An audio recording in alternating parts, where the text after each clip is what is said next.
Olá a todos, meu nome é Guilherme, um prazer tê-los aqui novamente. Hoje nós teremos mais uma entrevista dentro do quadro Startups pelo Mundo. Para quem não me conhece, sou CEO da Smartus, e a Smartus é uma empresa que consolida, distribui, cria conteúdo, informações relevantes, nesse caso, especialmente para o mercado imobiliário, né? Incorporador, loteador, construtor, investidor.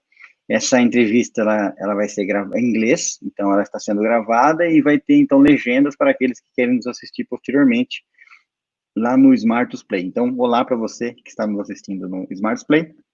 Convido-os desde já a darem um like nessa live e se inscreverem no nosso canal para mais conteúdos como esse, além de compartilhar com pessoas que possam eventualmente se interessar pelo tema. Nesse quadro de Startups pelo Mundo, a gente já entrevistou mais de 15 startups, tanto da Alemanha, Estados Unidos, Dinamarca, Índia, Reino Unido, Chile, Argentina, México e muito mais. E hoje nós vamos falar com o Ravi, que ele já está aqui conosco, e eu vou passar, então, a falar integralmente em inglês. Ok? Obrigado, pessoal. Hi, Ravi. Thank you very much for joining us. It's a pleasure to have you here. Glad to be here, and thank you for having me. That's really nice to have you here. So such a very important company, small company, but still already very relevant in the real estate market. So, Ravi, first of all, thank you very much for joining this project of sharing knowledge, sharing the innovations you are developing already in such many places you are already trying to do. So very well done. The job you are doing is very well done. So that's the reason I came to you, and then you were invited to this show. Okay, so but starting now, I'd like to understand a bit more about you yourself. Well, about your experience, your background, and. Mm-hmm. Yeah, definitely. So my background is in enterprise software. I've been building softwares for Fortune 500 companies from last 14-15 years, predominantly in the areas of taking the machine data, sensor data, or the image data, and combining them together and making sense out of them.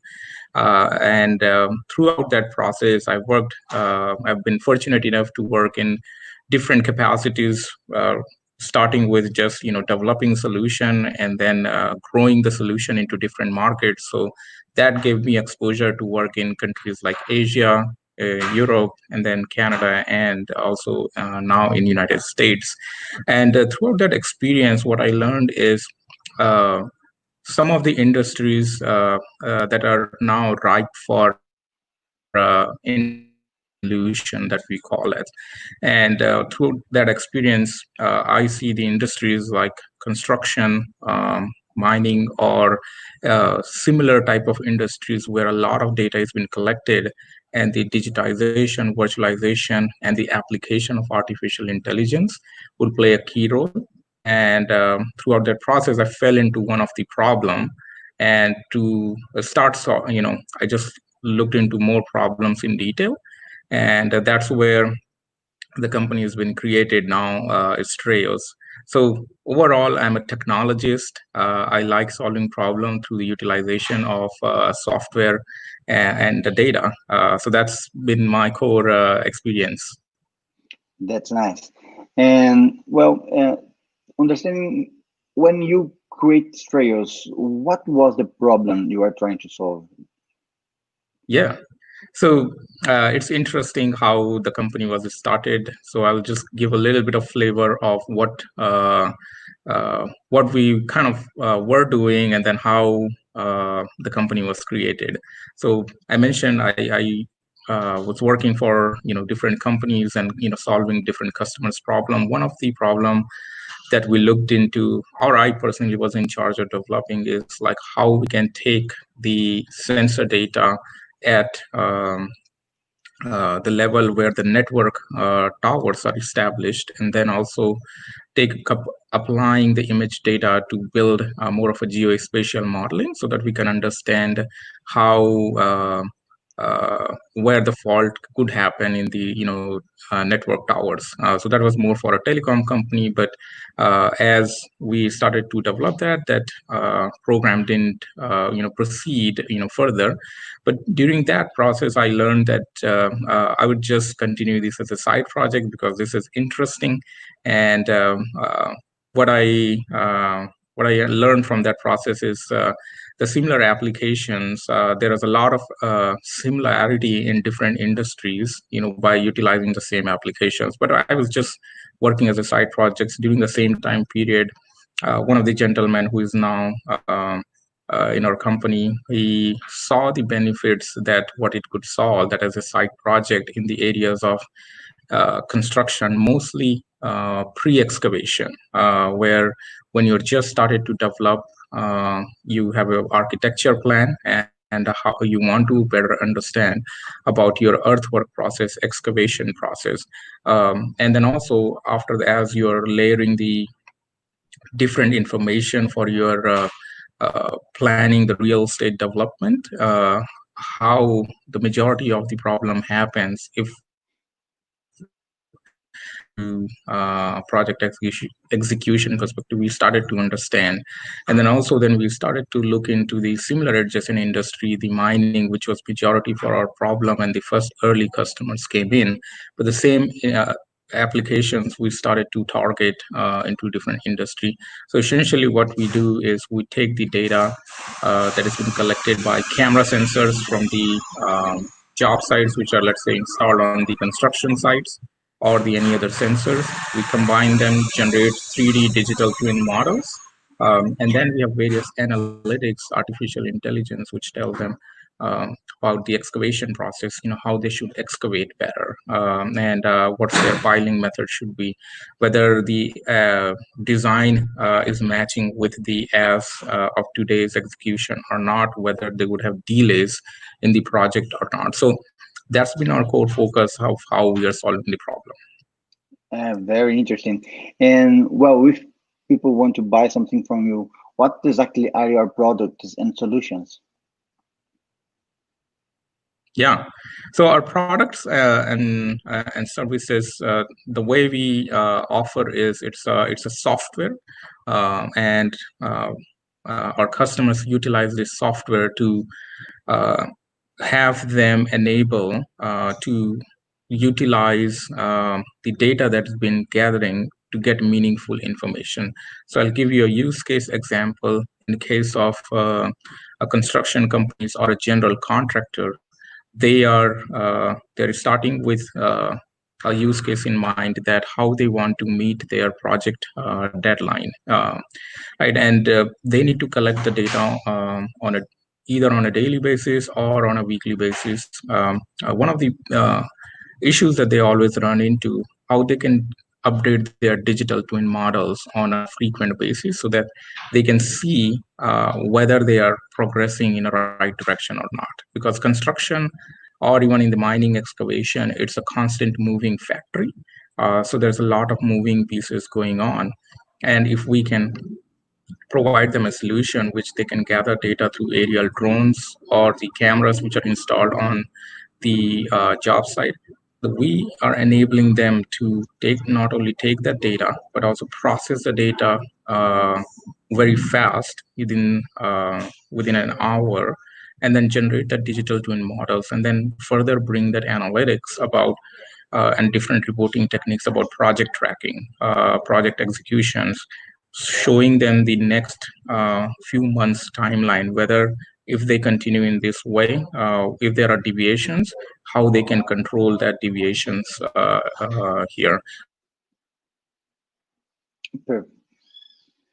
And then also piece of software from us, which is they can access it through online web portal or through their devices like iPad. Interesting.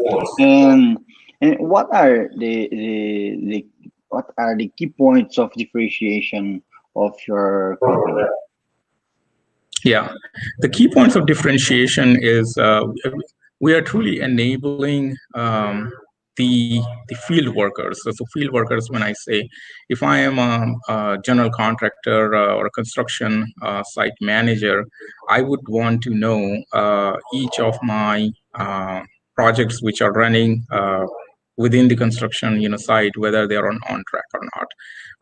And the different features that they get is first the data processing, which they can get and generate the as digital twin 3D virtual models, which they can compare and see the differences. So that's one feature. And then after that, comparing with the as plan and as design, and then the topographic model, which can usually takes weeks to do it manually, the drawing generation. Now they can do it through the artificial intelligence that we have developed to see it more fast. But more importantly, during the pre-construction phase, as they are doing the excavation, it gives them also information about how to excavate better. So that's where a lot of the times the issues comes in. If they are excavating, at what depth to excavate, what the subsurface information is. So they are taking this information and controlling the cost about the earthwork, the quantities that's been needed to remove. Now they can estimate better through our measurement tools and the analytics tools that we have built. So it's an overall package which they can utilize, from excavation tracking to the measurements of the quantities which are being removed, and then further project tracking and comparing with as designed project plan for construction site, and as the deviation that's been happening, and giving them the report about how they are doing. Impressive. And in terms of technology, which technologies are you using? Well, I can see that you're using drones and analytics. So what exactly? Yeah. Yeah, so in terms of the technology, so we are a software company, so we see ourselves as we are enabling the hardware to accelerate the hardware more better. The hardware is only as good as once you're collecting the data, but the real power comes in when you're taking this data and information. So that's our role, and our that's where we play. The technology, we partner with hardware companies where they can utilize. We recommend either drones as a solution, so which are much more flexible and better and faster to capture the data, or the 360-degree cameras, which are installed in the construction site, so it can capture and then either capture images or videos, and they can put in our platform to process and generate information. Another data that we use is directly from the machines, so like excavators, as they are excavating and they are generating more sensor information, or drills. So drills are generating other types of machine information. As they are drilling, it can generate information about how faster our C penetration rate is there down is drilling. So now we are taking the data and layering on the 3D digital twin model to give them information about where the hardness and softness of the machine got dropped and increased as they are drilling. So we can give them information about the better excavation process as well. If they are drilling, they're not hitting any utility lines or other things in the process. So that's combining the imagery technology and then the sensor technology. We are bringing that analytics piece in our software. Yeah, and that, well, probably you must have a very strong team to developing this kind of technologies and solutions. So, but is there something that you are still not having in your system? So once you are a small company growing growing in a very fast pace, what can you see in the future, the next tools and,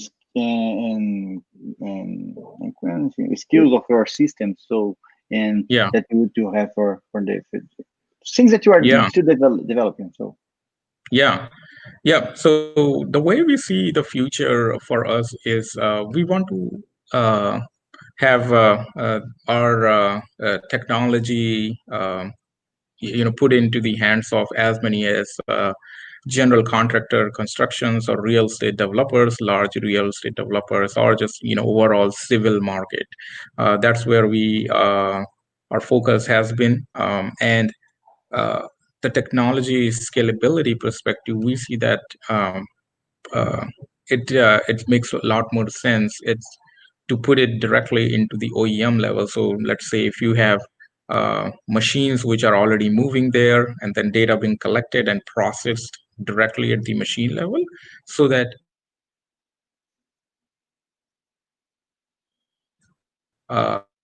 data back to the cloud to analyze and then to give it back to the users. If we can do the analysis real time as in the site, that will bring the productivity level and the deviation and the errors that usually happens in the site will get removed instantly, and alerts can be sent instantly to every department. So that's where we see ourselves moving forward, which will bring the industry at a level which is not only agile, but also they are looking into the future about how they can delight their own customer base. So if it's a general contractor and they have certain goals to meet, they can use this piece of software and technology to provide a better reporting for them. Or if they have uh, if if they have certain environmental concerns that they are dealing with, they have a better reporting through this piece of software which they can produce, that they are taking every measures to control the environmental issues during the construction process. So that's where we see is enabling this type of use cases for us in the future. So more real-time data analytics and more Yeah, compliance built in. yeah, but I see that that's not only your need for improvement of your business model, but not a lot of startups, and not only startups, but big companies, they must go this way. So analytics and analyzing the data and information for taking decisions in real time. So, but as in your company, when you go to a very developer, or what are the the most important questions they make to you? So the in terms of the resistance of them in order to implement the technology. I have seen in so many interviews that most of places, most of countries, the real estate industry in each country, they are very conservative and very Yeah. resistant to this kind of solution. It's still resistant. So how do you overcome this? Yeah. No, that's a great question, and you're absolutely right. We face this a lot in when we are trying to help the customer base, because uh, the biggest challenge is the status quo, right? Which means doing nothing. Uh, and so that's kind of our biggest competition. It's not the competition with the other companies or the other vendors who may be offering similar solution, but the status quo is, which is essentially they are used to doing the things that they've always done, and they are looking for different ways. But sometimes just doing nothing becomes a problematic, but what it can solve the problems by adopting machine learning or this type of solutions which they have not seen before. And so that's one point. And I want to add another point. The second point is more about the risk, right? Construction sites, or even in case of mining sites, these are the very uh, you want to utilize a product or piece of a technology which is highly proven, or somebody they don't want to be the second second or the number one company to adopt the piece of technology. They want to have some the 100th or 101 company to adopt this piece of technology when something is already proven.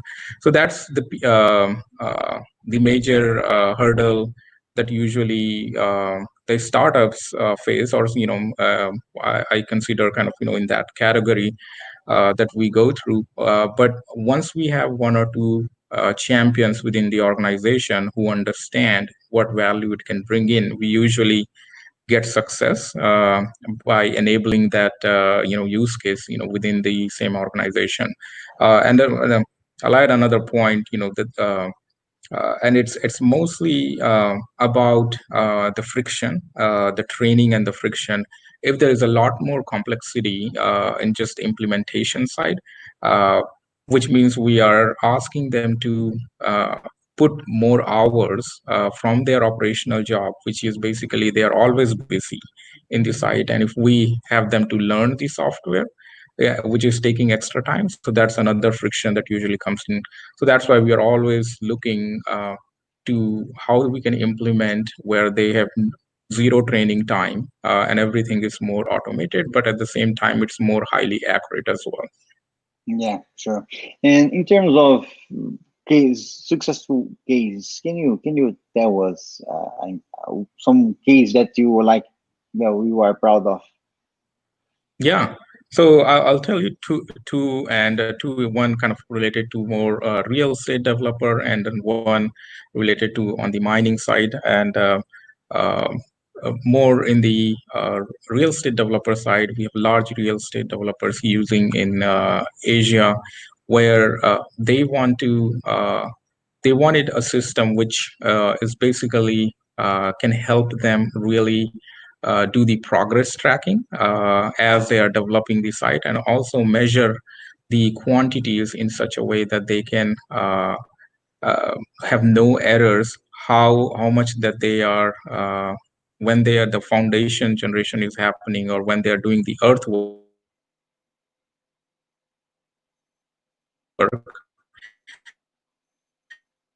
That was always the issue with them, because that has a huge cost impact on their estimation and what the contractors are bidding for. So we implemented the solution to, and then we are able to truly track, measure, and then give them the right quantities. And then after that, also able to truly do the progress tracking of each layers of their construction process, which means after the pre-construction work is done, and then the fabrications and other layers as the construction has been developed. So it's large commercial estate developers, so right from the earthwork to the establishment of a 40, 50 story building. That project was ran for 2 years, and without any deadline issues or other issues. Although there were, in certain cases, there were deadline issues were there, that we were able to uh, tell them that these are the project tracking that's coming up with, where you have deviations.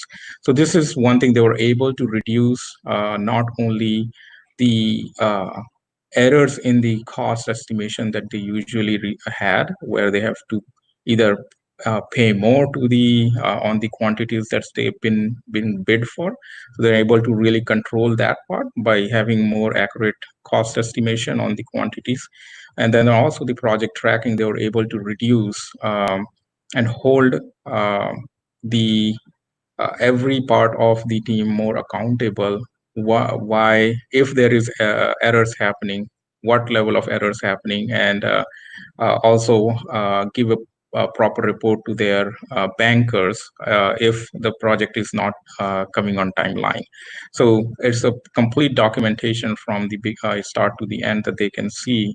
That gave their bankers, the general contractors banker or real estate developers bankers, some more confidence on them to award the next project that they were bidding for on another large commercial estate developer. So I see that as a good case, success story for us, because not only it enabled them to execute this project, but it they use this as a study for them to win another projects for them through their financial lending process.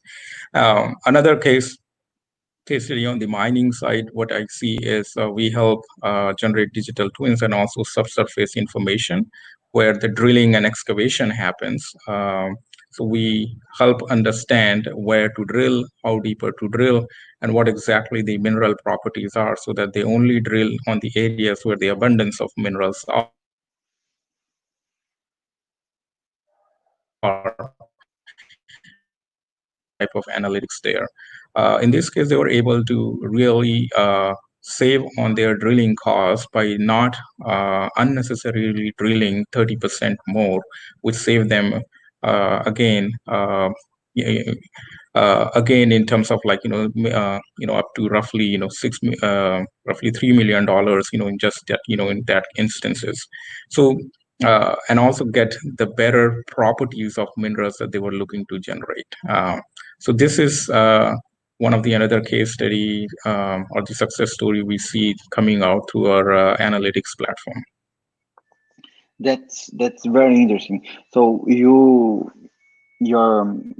sales process and needs to show to your clients and potential clients that they are about to have some economy is like not paying less for something, but Yeah. they have to be economy. So it's like it's quite hard to prove yourself in terms of like for example, and we are living the COVID problem. So if you stay at home, you won't become disease, they become ill. So if you're not staying Yeah. home, nothing proves that you will be ill. So you are Yeah. a very thin layer. So people must understand and make and understand not only the qualities of your product, but understand the whole in the principle of the communication, the understanding, the controlling, the quality, assurance that the control you work Yeah. on their forefront. So that is very difficult. I'm going deeper on this point of sale because you already for one side you already have the resistance of a very conservative industry. On the other side, it's not like it's not paying less for a product. It's Yeah. so how do you balance this? Yeah. So that's very great point that you brought this up. The sales process are usually it's very value driven, as you can imagine, because unless they see the value, it's not this. It's not that they are only interested on just few reports or few types of analytics. What analytics can do for them, or how it can empower the type of savings that they can have through our platform. That's what needed to be understood by very specific set of stakeholders who are involved in the decision making. So that's what we try to explain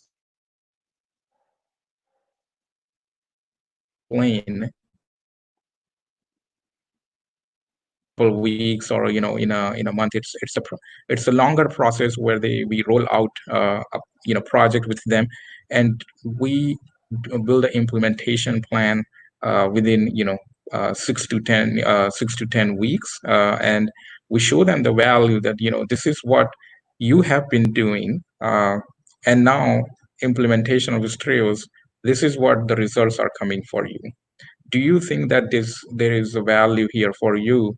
And they can spot those value themselves, like, and we try to then make make them push in a way that what you are getting yourself through this analytics. We don't try to sell just as a piece of software, but also you tell us what savings you are getting through the piece of information that's coming from the software. So that helps us navigate the process better by rolling out instead of just, one size fits all kind of model, because everybody is different. The value is different from one company to another company. So we are taking this approach. It's a bit different approach where it's more longer, but we see that that's more appropriate for someone who's trying to really understand the value for themselves. Yeah, perfect. And I didn't ask you which countries do you work currently in? Yeah, so our solution has been implemented in United States, Africa, and Asia. So in Asia, in a couple different countries, and in Europe, where we have implemented in Germany and France. That's impressive. And I don't know if how many employees do you have, all right? So currently we are 17 people in the company. Yeah. Yeah. Yes, as well as soon as you grow, and more people you have, more difficult to focus on the real core of the company in terms of technology. So I have Yeah. created a company and I work in different companies. I have, well, I have some background in terms of experience, and then I saw that, of course, once you have people on board, you must take care of them. So you must be a leader, real Yeah. leader, and but the of course you have to, your time is limited, so you must take decisions in terms of how many people. So I really admire, I'm saying that because I really admire people that are growing, and as you do in the pace you do, with not so many people working on the company. So you are really going in a right balance, so you can ponderate and put your efforts where is needed for your business. That's really nice. Hmm. And Absolutely. And yeah. yeah, go ahead. Yeah, I think the network got choppy there, but yeah, I think you're right. I think it's a fine balance, and I enjoy developing products and solving customers' problem. That's usually my strength, and that's how I see myself. And in a growing organization, the role of a leader, gets shifted and transitioned from how the company was started with just looking at the product and then solving a customer's problem, but also as you grow you have to put together different structures around growing other members who are joining the company, which is equally important if we have to scale the business meaningfully into a larger market. How do we empower others who are in the company? So Yeah. that's a learning process for myself, and obviously I think everybody wants to hire great talent and have Sure. rock star people in their team, but one of the things that I see is hiring new talent who are coming, who may not have industry experience, who may not have a real hands-on experience, but we hire for a potential, which means they are young, they have a potential to do something great, and that's our process has been giving them a chance and giving them an opportunity to learn and grow within the organization and do something great. So we look for more a learning capacity, and then growing within the team. And as a leader myself, I try to enable that part of the process, and I'm learning myself like how to be better leader and better kind of in a capacity as the stage of the company keeps changing. So it's a learning process for myself as well, but that keeps the process going from the startup perspective. That's what the fun part is. Yeah, sure. And Javi, I have one last question to you, and it's about the well, if you could give one a piece of advice to big companies and another piece of advice to small and mid-sized companies that are at the Mhm. beginning of the innovation journey, so what would it be?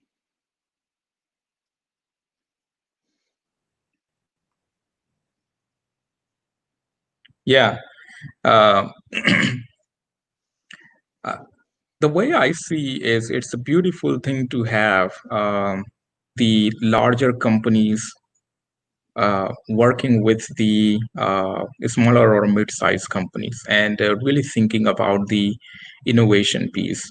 And the way I see the innovation is just not just uh, for the name, like or for the initiative that we have to be innovative, but the larger companies really have that use case that they can deploy and it can solve real problem by applying these certain use cases by working with startups. While the startups, on the other hand, they are very nimble, flexible, and can do things, fast. Uh, Larger companies or and larger enterprises, they have more industry expertise and the know-how, but if we marry them together, the implementation and the execution happens fast. So it's a beautiful thing to have. So my only piece of advice here is from the larger company perspective, and having coming from the larger enterprises, because before starting the company I worked for larger enterprises, which has been very uh, uh, they have a lot of bigger structures, and just a very environment where things can move, can bog down into the execution side sometime, because they have their own priorities. The way I see is the it's it's giving the opportunity to a startup and making the ensuring a dedicated effort is there from the larger enterprises to either roll out a project with them, and then really uh, structuring and creating like a more of a separate unit, instead of uh, just talking about the innovation. So that's one piece of I think suggestion that usually I see larger organization can implement if they are thinking about working with a startup, more finding a use case and how it can clearly outlining for startups that how it will help achieve those outcomes. And once a startup see that there is a really an opportunity for them to work together and achieve this specific outcome, uh, this is a win-win situation for both startups and the larger enterprises, if they know, or rather than launching a general innovation program, which usually the outcome, unless there is an outcome, it doesn't go anywhere. So that's how I see from the larger enterprise perspective how they can really be judicious about choosing startups or working with startups. And if you would create a new startup, what would you do? What are the key points of success, in your opinion, when you create a startup? Yeah. So if I would create a new startup, I think it would be pretty much again in the uh, industries where like construction or mining or similarly, because I love this space. There is a lot of not only just the opportunity, but I think this is a space that I fell into it, but I love the industry because there's the audience in this industry is not only they they are ready for the change, they are ready to embrace the new technology, but there is a real impact that I am seeing that is already happening through the use of robotics, computer vision, machine learning. That's the area we play in. So that's been kind of my, if I would start, it will be in the this side only, and then combining similar type of technologies, maybe a different problem to solve. Yeah, sure. Well, Javi, it was a really nice, really pleasure to have you here, and it was really interesting to understand your thoughts, and I'm glad to know about your company, and wishing you all the best so you can still grow, keep growing, and come to Brazil as soon as possible. Yeah, absolutely. Would love to be there sometime. Yeah, it's Yeah. a great country. Thank you, Javi. Yeah. See you Thank you, soon. Guillermo. Let's Yeah. keep it there, keep in Thank touch. you. Bye. Bye bye. Mhm. Bye.